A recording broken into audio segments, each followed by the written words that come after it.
program is the Active Center.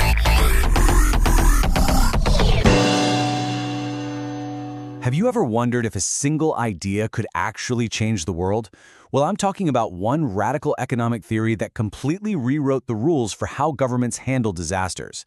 It was born in the middle of a global crisis, and believe me, it still shapes our world today. So let's get into it. This is the story of Keynesian economics.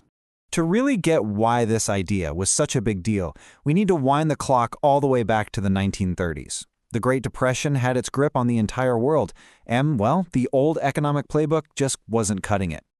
I mean, the scale of this crisis was just mind-boggling. Millions and millions of people were suddenly out of a job. We're talking about entire towns where the main factory or business just shut down, leaving families with absolutely nothing. The whole global economy was basically frozen. People were terrified, so they stopped spending money. And of course, businesses saw that nobody was buying, so they stopped investing and had to lay off even more people. It was this vicious downward spiral. And honestly, nobody could see a way out. So what was the standard advice at the time? Well, it came from a school of thought called classical economics. And its core belief was pretty simple. Free markets will always fix themselves, eventually. The best thing a government could do, just step back, do nothing, and let the system rebalance on its own. But, as unemployment just kept climbing, it was painfully obvious that eventually it was way, way too long to wait for millions of people. And this is where our main character walks onto the scene, a brilliant British economist named John Maynard Keynes.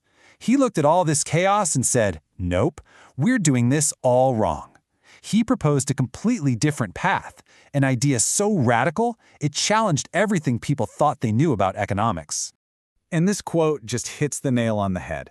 Keynes understood that the real problem wasn't a lack of solutions. The problem was that everyone was stuck, clinging to these old ideas that were clearly, demonstrably failing right before their eyes. So what was his big game-changing idea? It's right here. He argued that the most important thing in an economy isn't how much stuff we can make, but how much people, businesses, and government are actually spending. He gave it a name, aggregate demand, and he said it was the government's job, in fact its duty, to step in and actively manage it. This slide shows you the showdown, really. Classical economics ran on this idea called Say's law. Basically, if you build it, they will come. Supply creates its own demand. Keynes just flipped that completely on its head. He said, no, demand is what drives everything. And while the old guard saw markets as these perfect, self-healing machines, Keynes saw them as volatile and unpredictable, which meant the government couldn't just be a bystander. It had to be an active player. Okay, so if the government's supposed to jump in, what does it actually do? Well, Keynes didn't just point out the problem. He gave them a whole new toolkit to fix it. And some of the tools were pretty surprising. Let's start with a really cool one, the paradox of thrift. Now, for you or me, saving money is smart, right? It's responsible. But Keynes pointed out something fascinating. If everybody starts saving money all at once, especially during a recession, it's an absolute catastrophe. Why? Because if no one is spending, demand just collapses, and it makes the whole crisis even deeper. So if people aren't spending, who's left? The government. And this is where the multiplier effect comes in. It's a powerful idea. Let's say the government spends $1 to build a bridge. That dollar goes into a worker's pocket as a wage. That worker then goes and spends it at the local grocery store. Now the grocery store owner has more money, and maybe they can hire a new cashier. You see how that works? That single dollar of government spending creates more than $1's worth of new economic activity as it ripples out. Now, economists still argue like crazy over how big this multiplier is, but the core idea, it's still central to how we fight recessions.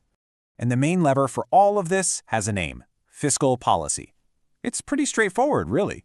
The government can use its budget to smooth things out.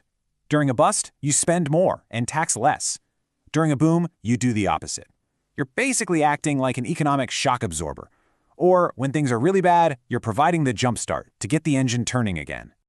Now, this wasn't just some dusty theory in a textbook. These ideas have been put into practice over and over and over again. They've been shaping how governments respond to crises for almost 100 years.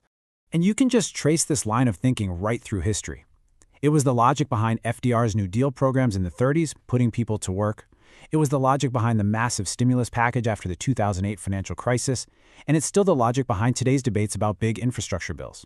And to put a number on it, check this out. This was the size of the stimulus package in the U.S. back in 2009. A direct injection of cash and spending into the economy, all designed to do one thing: crank up that aggregate demand, just like Keynes would have ordered.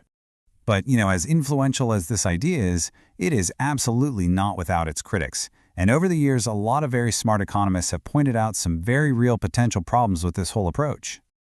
So, that gets us to the big question, right? Is all this government intervention a perfect fix? Well, the short answer is no, not at all. And there are some major arguments against it. First up, you've got something called crowding out. The idea is, if the government borrows a ton of money, it could drive up interest rates for everyone, making it more expensive for private businesses to get loans and invest. Then there's the big one, inflation.